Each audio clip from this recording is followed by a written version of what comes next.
Good evening. Welcome to another podcast. We're going to continue our lessons from Tree Hill, which is part two. I was looking through all the things that I wrote down as far as life lessons, and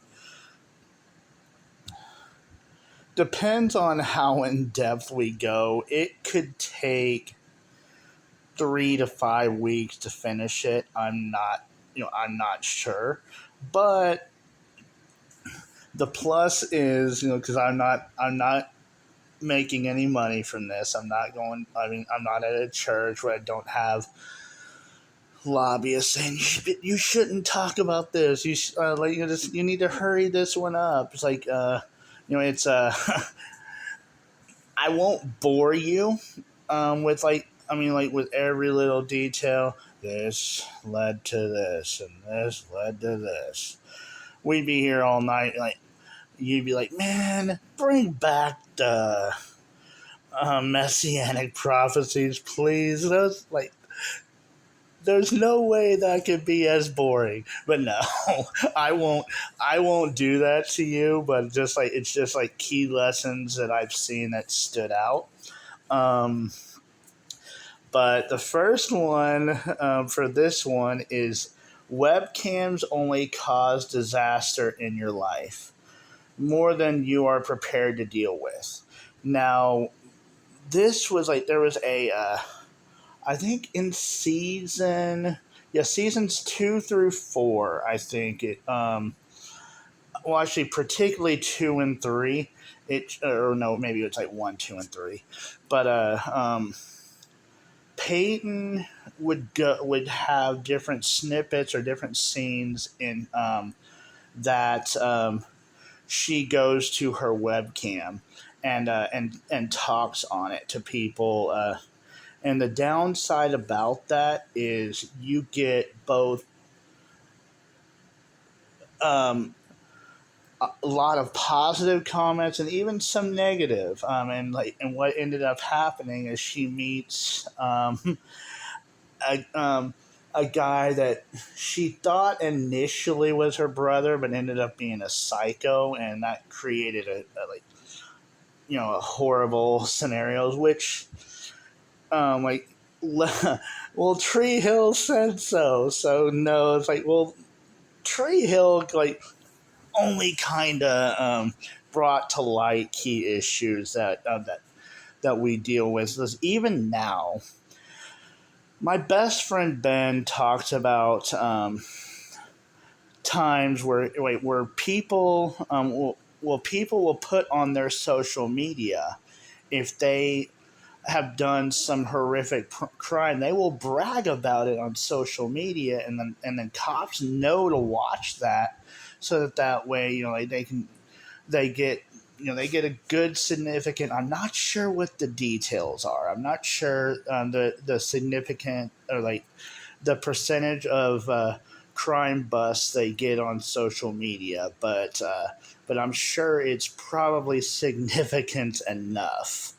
Um, so yeah, which is why, I mean, social media has been a bigger hindrance than a blessing, because people can use it for for some pretty drastically crazy things.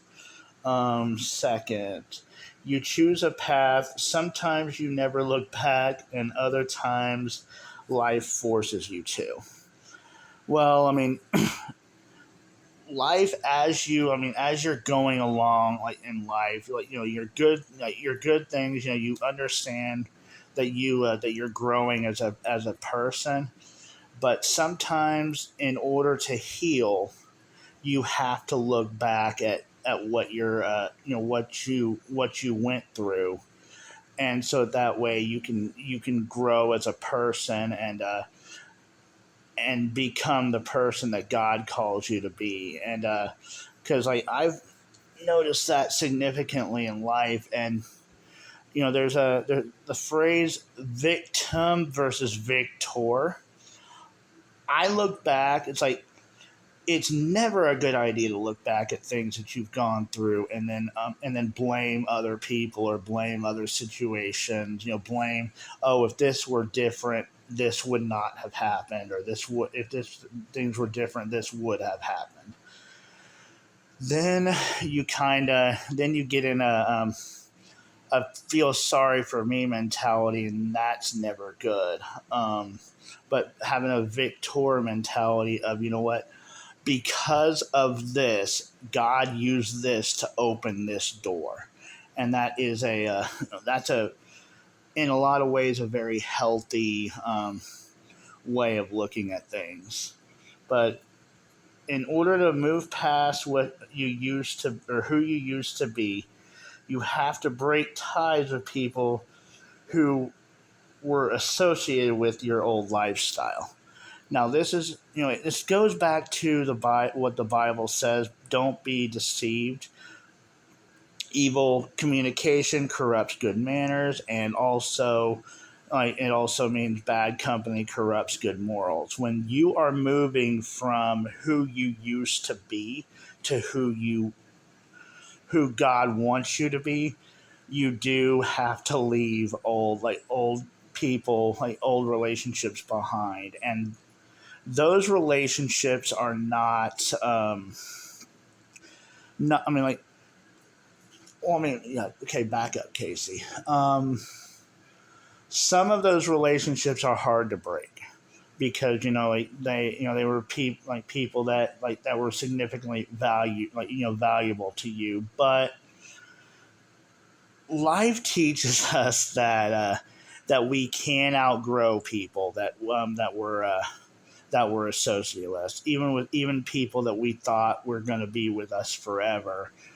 We outgrow it. Whether it's because we continue growing and they stop, or we go different directions.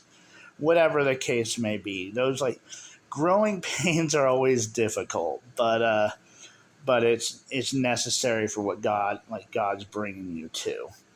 Um, you believe in something, see it through.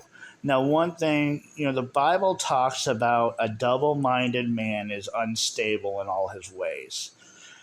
When you believe in something, um, you keep, you're persistent on it. You're going to keep seeing it through no matter how difficult.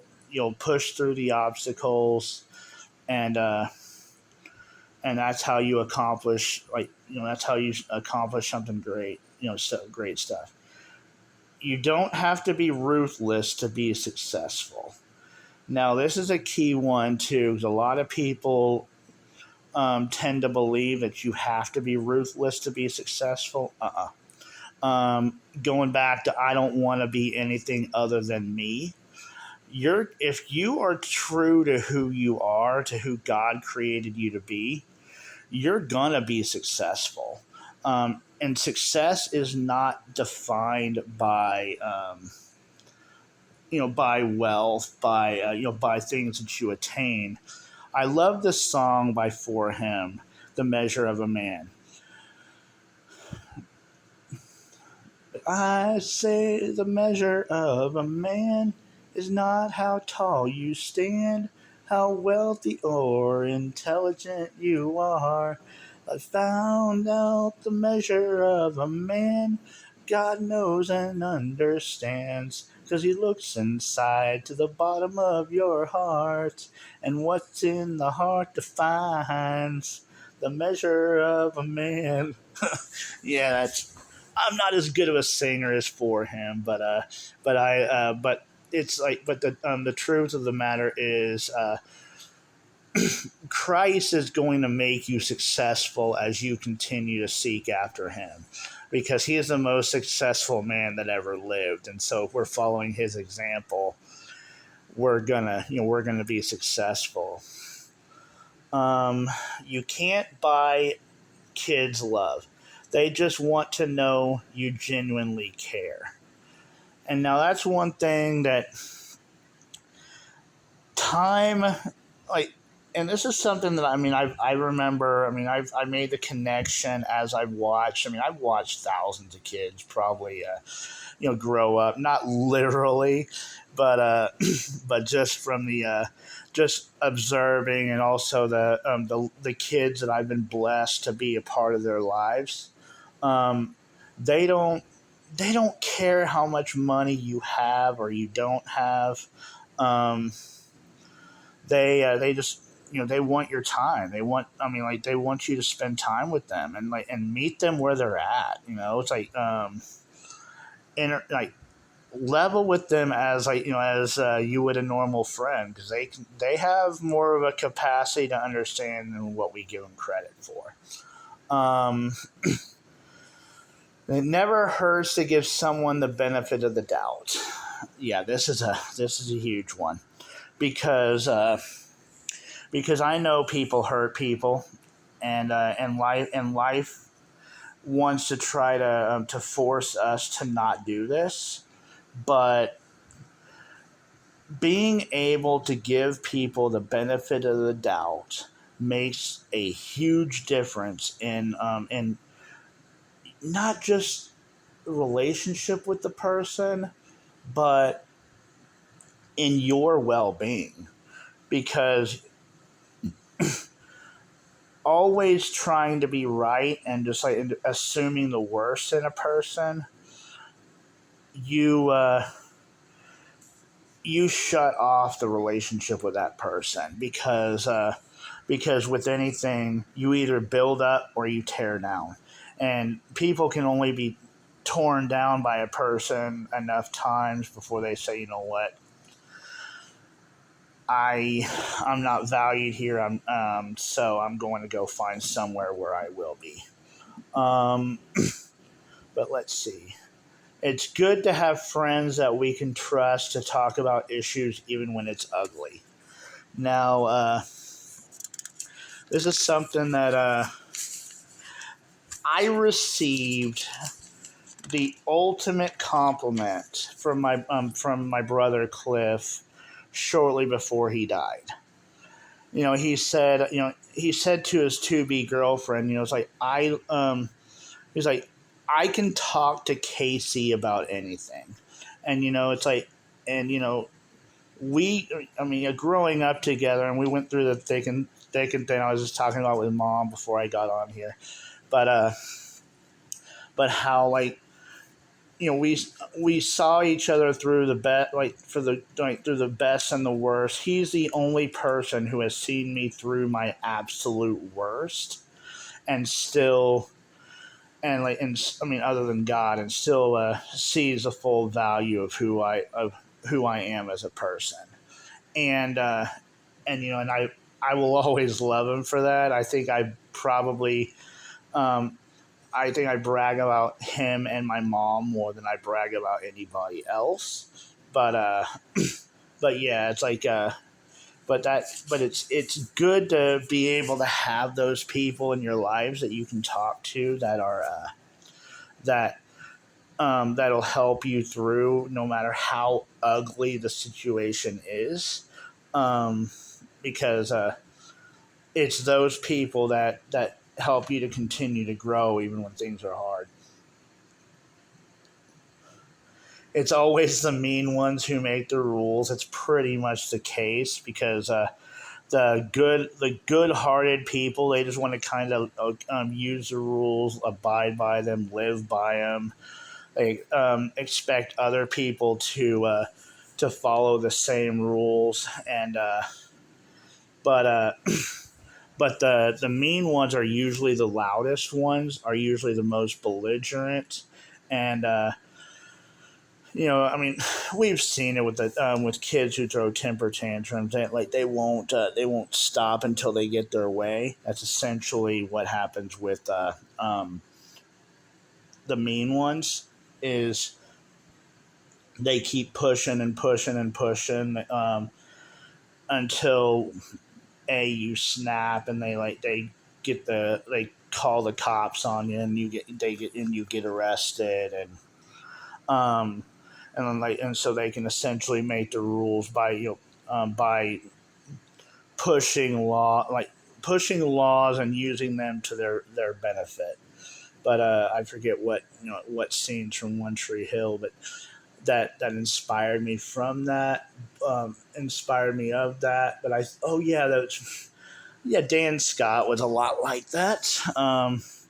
He ended up becoming a mayor, and yeah, before he murdered his brother, he was a pretty mean guy. But lies always catch up with us. Now, something about the armor of God. I remember hearing when I was mid 20s. I forget exactly when. Um, but it talks about truth. You cannot penetrate truth. Truth is unbendable. You can't. I mean, you. It doesn't change. It's like it. It's consistent. Lies, you gotta find the same. Like you gotta to figure out a lie to cover that lie to cover and a lie to cover that lie and so on and so forth. So eventually, you get to the point where you realize that the thing that I was saying I no longer remember what it was I was lying about. I've been on both sides, but and so yeah, so having been the one that would cover up lies with more lies with more lies, it's always best to tell the truth, even if it hurts people. Um, let's see, you shouldn't allow anyone to manipulate you into doing what they want you to do. Now,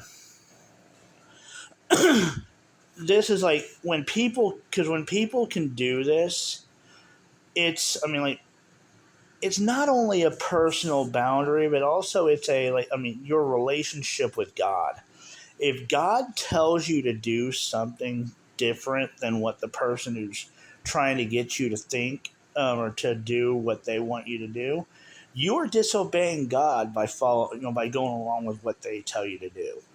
So it's one of those things. Sometimes that leads to a break off of relationships, but but you know what? It's like obeying. It's like it's better to trust in God than it is to put confidence in man.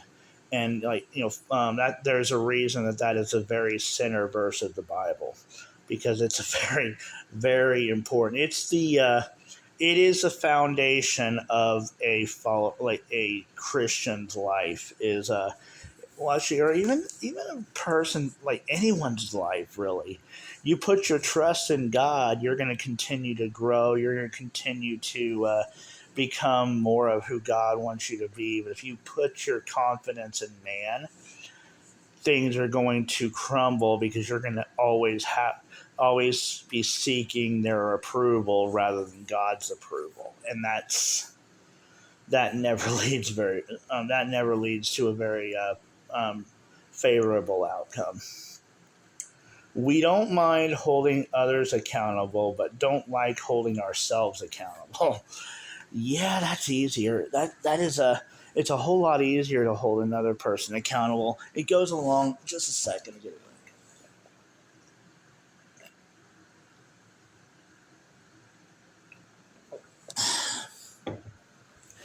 Goes along with the talk of judge not lest you be not judged, and when Jesus says after that, why do you point out the speck in another person's eye when there's a plank in your own eye, or there's a mote in your own eye?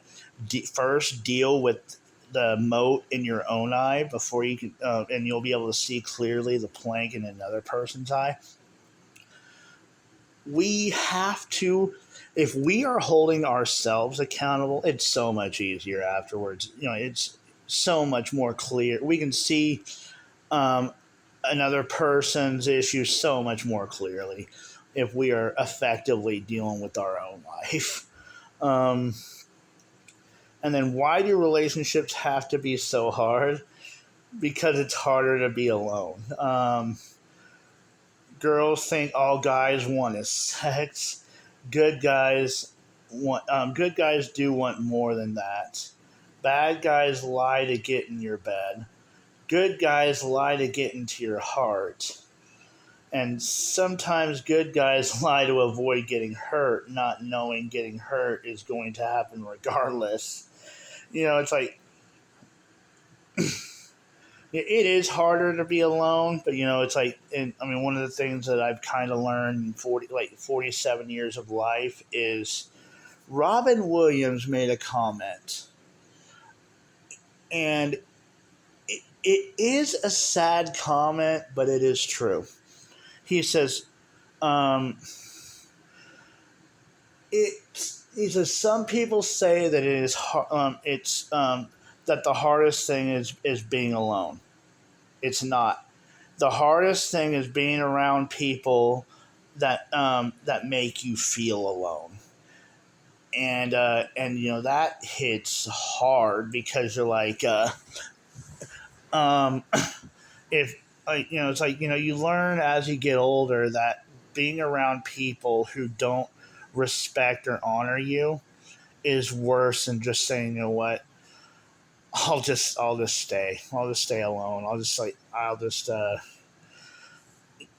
not that you ever isolate, but you just don't like that feeling of going of being around people who say they value you, but their actions show otherwise. Um, yeah, I hear this a lot. That girls say that all guys want is sex.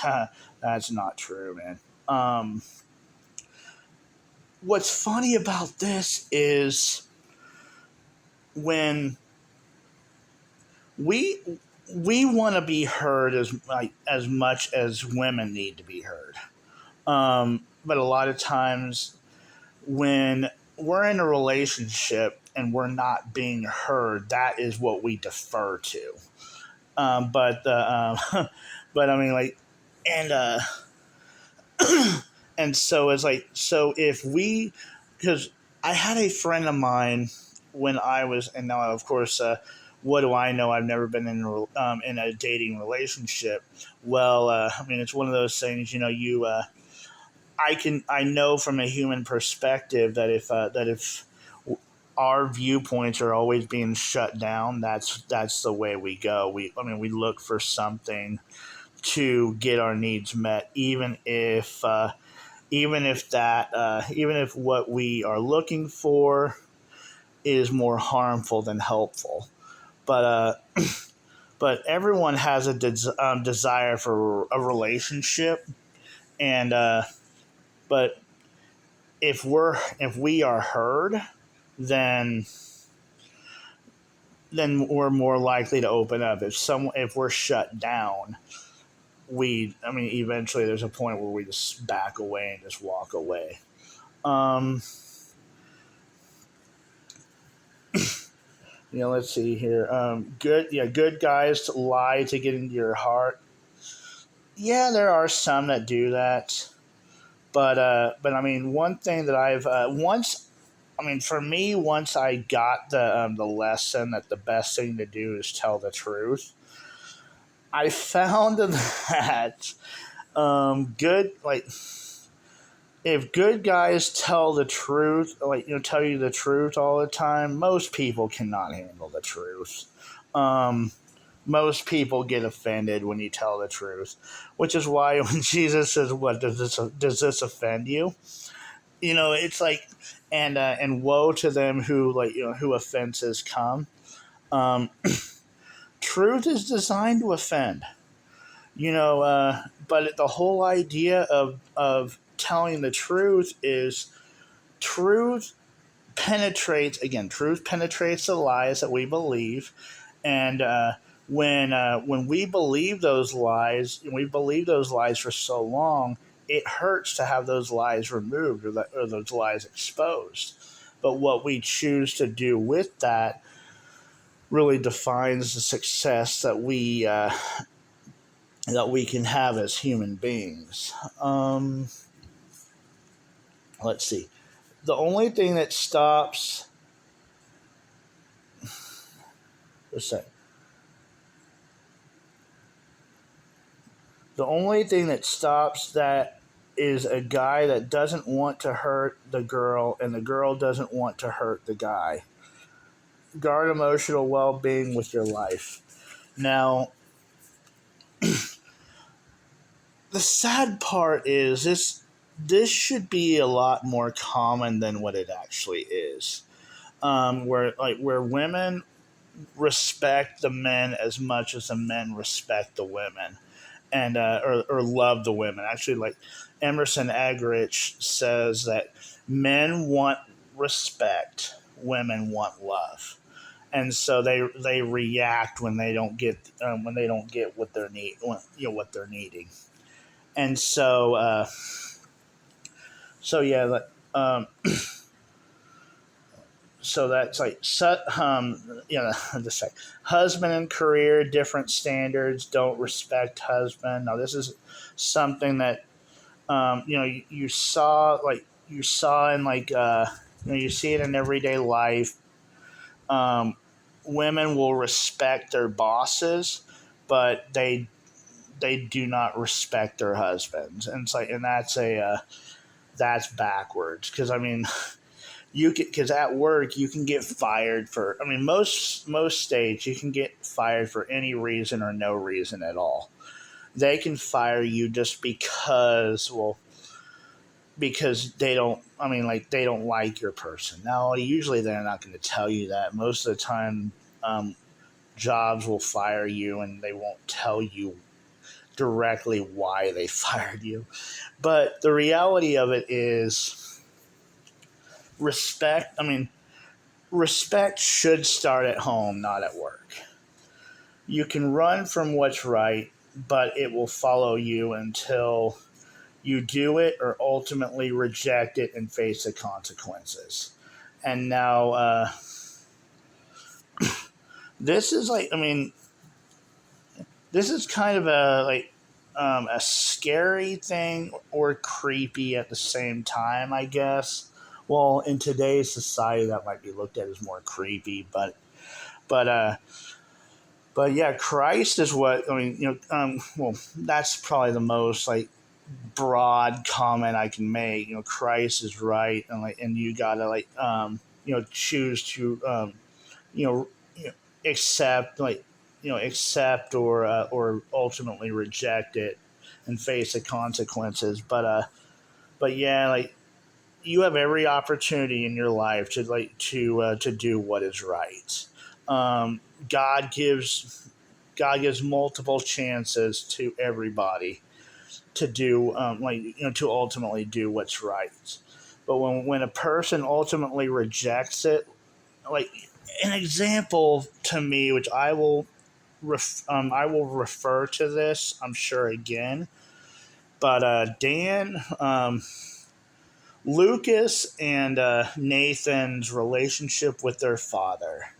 Um, Lucas Lucas left the show after season 6, which I was disappointed about. Because I mean, Chad Michael Murray did a phenomenal job with Lucas, and Lucas reminded me so much of my brother. It's like he always strove to do what was right. He had his weaknesses, just like we all do, but he left the show because I think it was what contract disputes, and they just didn't renew him and Hillary Burton for seasons 7 through 9. But when you look at um, Nathan and his relationship with Dan, he could have forgiven his father, and I think, and his father had shown every reason why he should after season 5 or 6. He started showing consistently that that he was a changed person. I mean, he owned it. It was funny. It was funny how he owned it in the show, because he was like, um, like, he would use it as intimidation to people who were not living right. He says, "I was a murderer." It's like as kind of like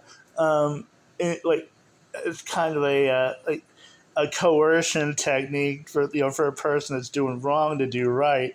And so and it was funny, but yeah, he was making consistent steps to become a better person and a better father. And what led me to to believe that there is a point that that lack of forgiveness, God gives you a grace period, but there's a point where that grace period ends, and then He can no longer honor you for for doing, like, He will no longer honor you for doing that.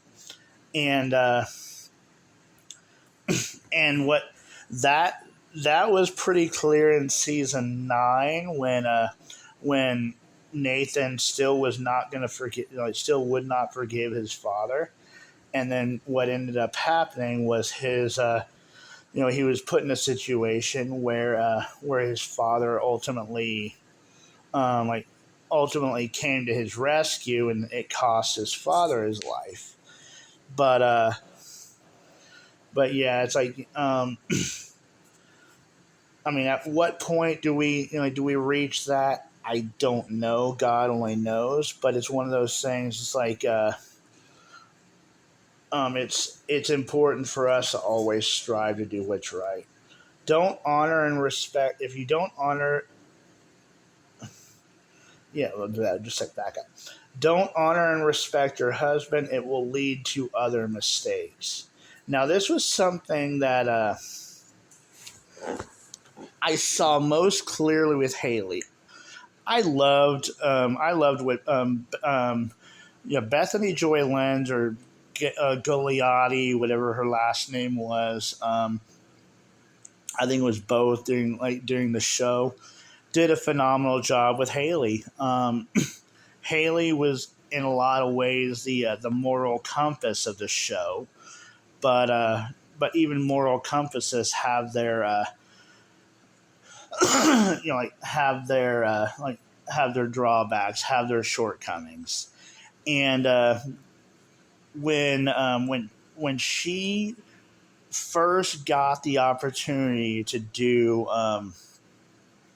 um, her music career, because that was a passion she'd had. Nathan said, "I want you to do music, but I just don't want you to do it with Chris Keller." And he did not trust Chris Keller. I don't blame him. I mean, I looked at Chris Keller, and it's like I could be friends with him because I mean, like, I'm a friendly person. I mean, I can see the value in anybody usually, but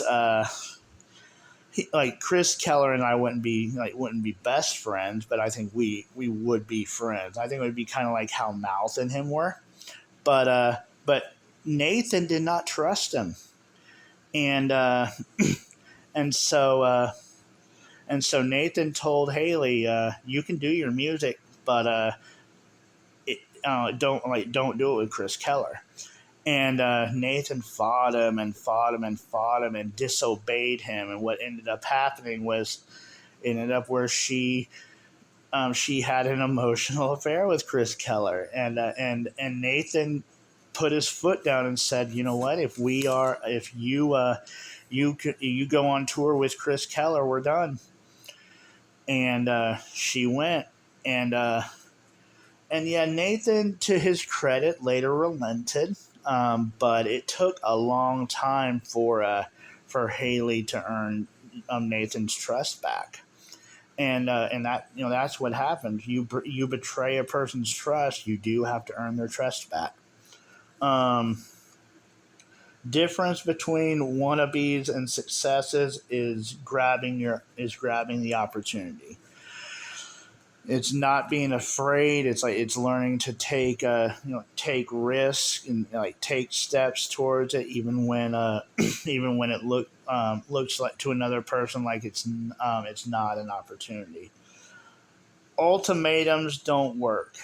They only drive the person to do what you don't want them to do. That because I've never used an ultimatum because I've always known that ultimatums.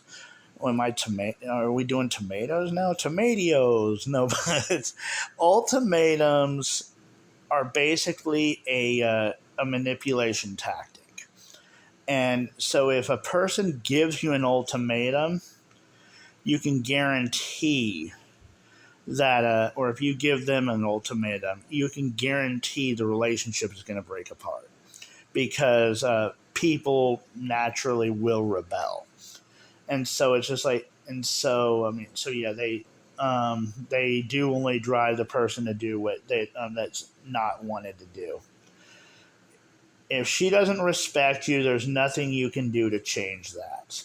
That's humanity too. Um, excuse me, sorry.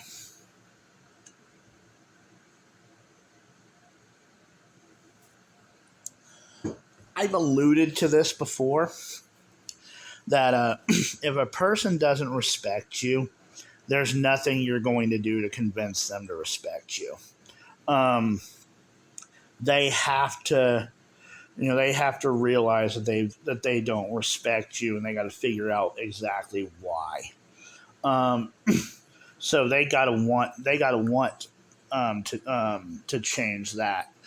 It's not something you can necessarily do. So because anytime you have to do something to earn something back, you could you can lose it at any time because the bars will inevitably move.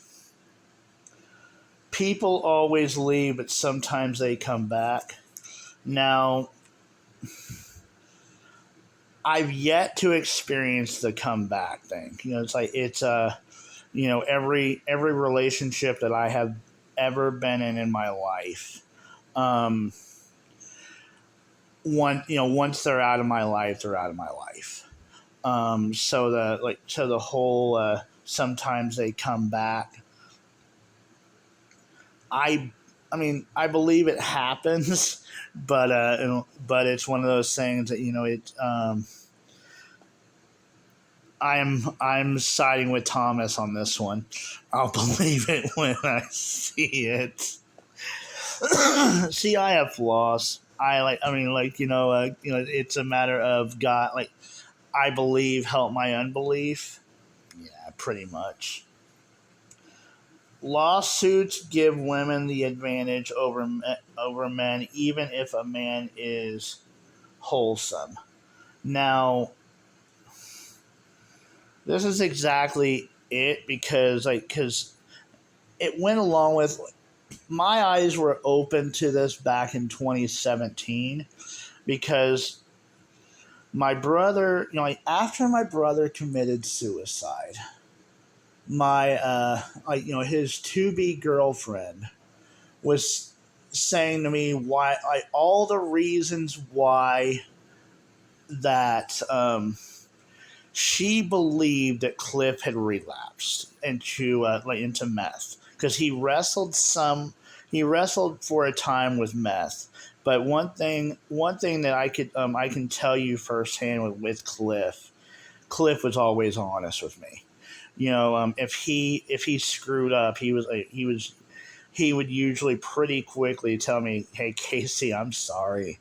And like the last time he apologized, he was in tears, and he usually didn't cry around me. But it was one of those things. Like, I'm getting emotional thinking about it because yeah, Cliff was not usually an emotional guy, but I mean around me. But that was the one time he was in tears because he valued my relationship more than anyone's except for probably mom's.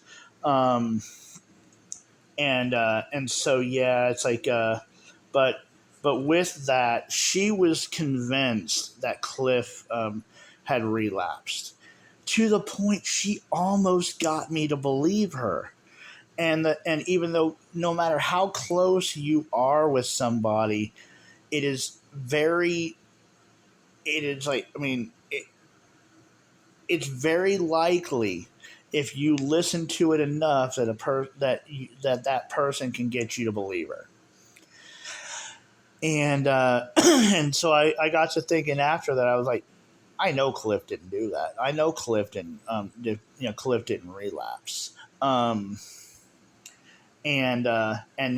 sure enough, when the when the when the drug report came back, the only drugs that were in his system were cigarettes and I think a little bit of marijuana too, but yeah, he but no meth, and so it was one of those things. It's like it confirmed what we knew,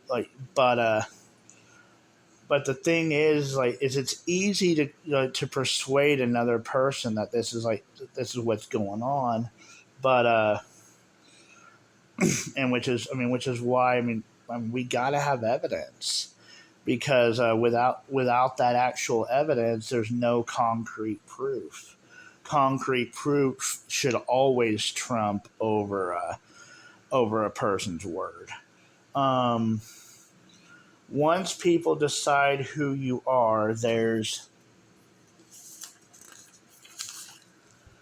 nothing you can do about it.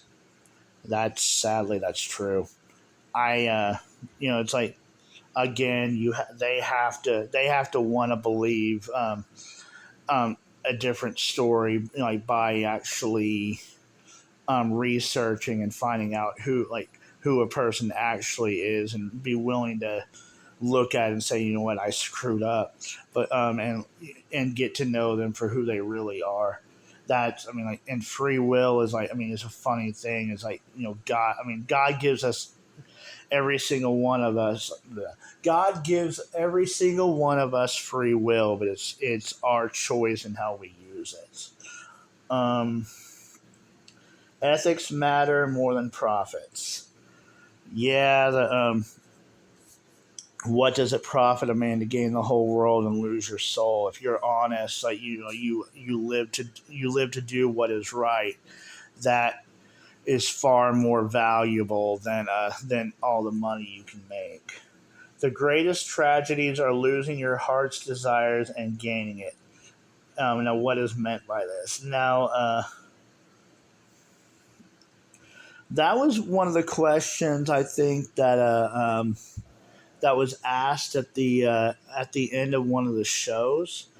Is like losing your heart's desires, and gaining it or something else.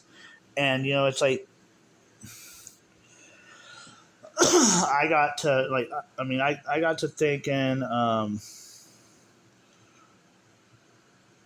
Whatever it was, I'll try to remember. I'll try to remember it. Maybe it'll hit me. But yeah, losing your heart's desires and gaining it. Actually, I guess the reality of it is having to fight for something. I guess maybe what better to have loved and lost than never to have loved at all. You know, I've never really liked that phrase because loving and losing hurts worse than not having it at all. Because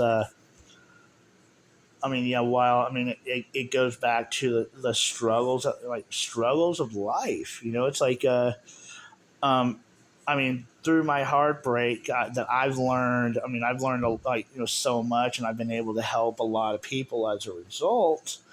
But we would rather not be hurt, and that's a hard reality, is knowing that getting hurt by people is inevitable. It's a part. It's just a part of life. But you grow, you get what you can from it, and that's about all you can do. When your heart breaks, you've got to fight like hell to stay alive, because we are. And now, that was something Nathan Scott said. It was like, after and he was playing basketball. It's funny how, like, I love Coach Durham. He said, "Let basketball heal you. Let your game, let the thing that you're passionate about heal you, because it will." Some of my biggest, my most in depth thoughts that I've ever had in my life have been done on the basketball court, because because when you're doing what you love to do, God will meet you where you are, and then you're able to have your best conversations with God that you've ever had. And so, and he's able to show you things about yourself that you didn't realize. But it's like, but yeah, you gotta keep fighting, because um I mean, like, people, because just think, somebody that you like, actually, just let me get this quote right, because I've said it before. Just think, you could have made a big difference in somebody else's life and not even know it. And when you're living your life, when you're pushing through, when you're about, like, when you're facing life struggles, and you're able to impact people's lives just by being there, just by, a kind word spoken, a smile, a "Hey, how's it going?" Or which is why I love working with people. Um, like those, like, the Bible says, don't underestimate the value of the small things. Because people, like, yeah, he's like, he or she cares about me. This is like, this is a pretty cool thing. It gives them the encouragement to keep going, and that is a very valuable thing. But another one is, don't ever get into a non-exclusive relationship. It hurts you more than it hurts her. Now, the funny thing about the funny thing about that, like, nowadays, it's commonly, um, and I noticed this, and this was part of my heartbreak, is I wanted her exclusively, but she wanted me and another guy, and I'm like, no, it won't work, because when when you put, because men put in more than what we're given credit for putting in, when which is why men, I think, are only the 20 to 30% of the divorces, is because we don't like the idea of investing into something and losing it. We want to see value come out of that investment. And so, if we are investing our time, our energy, our heart, our who we are to, to build that, we're not going to give up on it. And so, so the whole idea of, of a non-exclusive relationship, um, all these characters in the Bible that had several wives, I don't know how. I mean, it's just for a lot of reasons, I don't know how. But no, but yeah, non exclusive relationships do not work. Sometimes people hate you for no reason. Yeah, gets back to, it's easier for a person to know, to assume the worst about you than investigate and actually get to know you. Get to they are more comfortable with the perception of you than the real you, and that's a sad thing. But it's one of those, it is what it is. As much as I dislike that statement, everybody has to be resilient to succeed in life. Like it gets back to Sylvester Stallone's quote, it's not a matter of getting hit, it's how hard you can keep getting, like how hard you can get hit and keep moving forward. That's how winning is done. And it's like getting like, and I will tell you, being 47 years old, they say that it gets easier. No, it doesn't. The I mean, when you get hurt at 47, it's harder to bounce back from it, physically, emotionally, spiritually, everything. Um, you So yeah, it's like, but you just keep pushing forward, because that's what God expects us to do. There's no secret can be kept in a civilized world.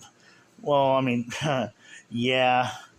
We the more civilized we become, we look at our society now. People are rewarded for narking on people. People are rewarded for being snitches. But I have another friend. I have a friend of mine here that says snitches get stitches and end up in ditches.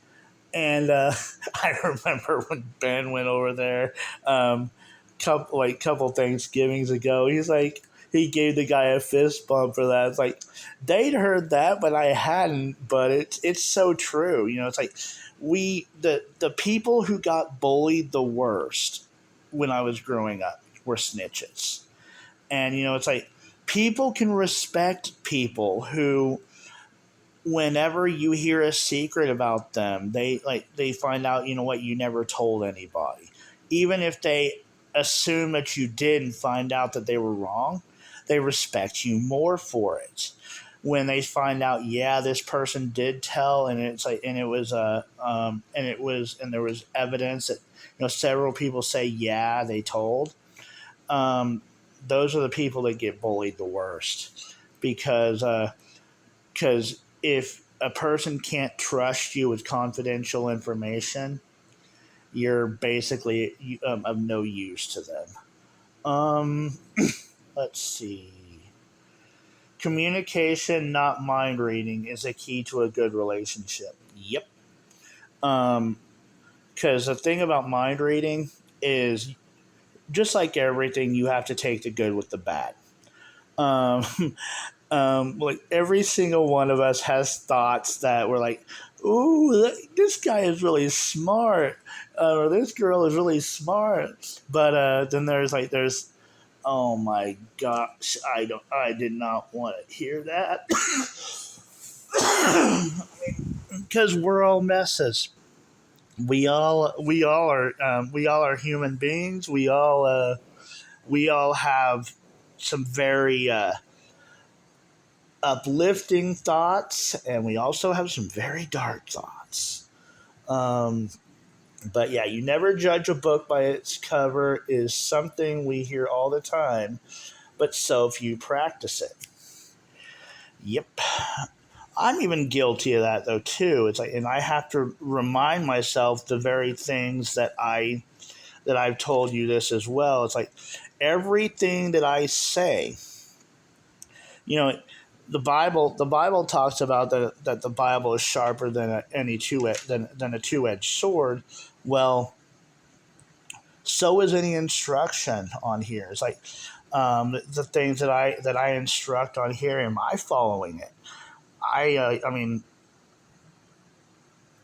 I have to hold myself accountable to follow it as well.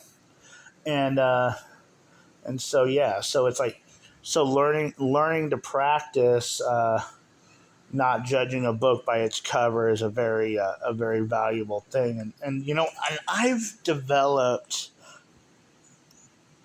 some pretty cool relationships with people as a result of practicing this. And hopefully you get you can get to the point where even if you're not practicing it, you can at least be objective enough to um, to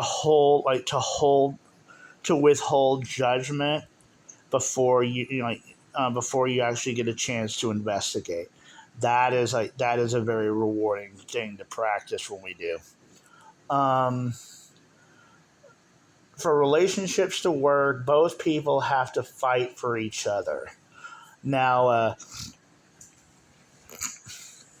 this is so true because the thing is, you look at Brooke Davis said this to Lucas Scott, and the funny thing about the relationship with this, and I'm sure many guys in real lives have heard this as well, but the reality of it is, well, I mean, with that, Lucas was never into Brooke. Brooke threw herself at Lucas. And like when Lucas had just joined the basketball team and he had a good game, Brooke threw herself at Lucas. And so Lucas was nice to her. Lucas was never Lucas was never mean. Um, but he but the thing was about that is men need to know she is fighting for him as well. If a man is fighting for her, but she is not fighting for him, he's going to end up heartbroken. And if she fights for him, but he's not fighting for her, she's going to end up heartbroken. And so relationships work when both people are fighting for each other. You want something changed, you have um, you have to to work you have to work to get it changed, but that's you can't just say, oh, I want it changed and ideally expect it to change magically. No, you got to be the change that you want to see in this world, and that is and that is a fact that people overlook, but it's a necessary fact that we all need to practice more of. But that is it for this week. Comment, like, subscribe. Let me know what you would think. You think I could have done better. And you guys be blessed, and I'll talk to you next week.